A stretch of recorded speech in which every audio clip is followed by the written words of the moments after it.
మేము ఖమ్మంలో తిరగకుండా ప్రజల్లో తిరగకుండా మా మీద రాళ్ల దాడులు కర్రల దాడులు రాడ్లు పెట్టి రాడ్ల దాడులు లేకపోతే రౌడీ షీటర్లతోని దాడులు చేయించాలని అంటే అవుతుందా?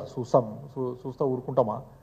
ఉద్యమ సమయంలో ఉద్యమించిన పార్టీ ప్రజాప్రతినిధులు వాళ్ళందరూ జగదీష్ రెడ్డి గారు కానీ లేకపోతే హరీష్ రావు గారు కానీ లేకపోతే ఇతరత్ర ప్రజాప్రతినిధులు కానీ సో వాళ్ళ మీద మీరు భౌతిక దాడులు చేయాలా? నా మీద భౌతికంగా సరే నన్ను అంతమంది ఇస్తారా అనుకుందాం.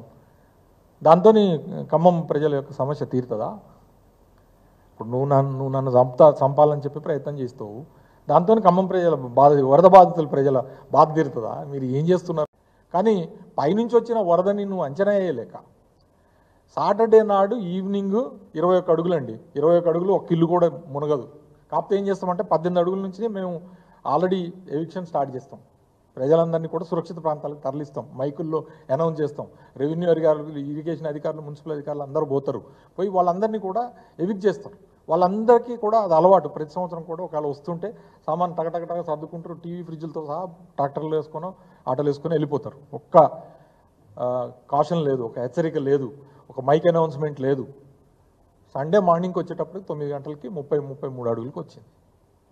ప్రజలందరూ హలో రామచంద్ర అనుకుంటా అన్నీ వదిలేసి పరుగులు పెట్టి ప్రాణాలు, అది కూడా పగలు 8:30 9 గంటలకు పొద్దున పూట వచ్చింది కాబట్టి బతికిపోయారు. కానీ అదే రాత్రిపూట వచ్చుంటే మాత్రం కొన్ని వేల మంది ప్రాణాలు కొట్టుకపోయి ఉండే.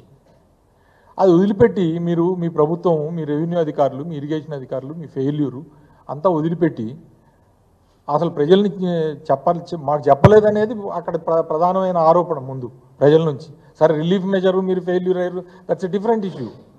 మీరు అసలు ప్రజల్ని మీరు హెచ్చరించకుండా వాళ్ళని గాలికి వదిలిపెట్టి దీని నుంచి డైవర్షన్ చేయడానికి, మీ ఫెయిల్యూర్ని డైవర్షన్ చేయడానికి ఎక్కడో చిట్చాట్. అకేషన్ ఏంటండి? ఫ్లడ్లో అకేషన్లో మేము తిరిగినాం, బురద పూసుకుంటా బురదలో తిరిగినాం. మీరు ఎట్లా తిరిగిర్రు? ఎలక్షన్లో క్యాంపెయిన్కి వచ్చినట్టు తిరిగి చిట్చాట్ పెట్టి నా మీద ఆరోపణ చేసి బట్టకాల్చి మొహం మీద వేసి వెళ్ళిపోవాలని. అసలైన తొలి వెలుగు. ఫాలో వాట్సాప్ @తొలి వెలుగు official.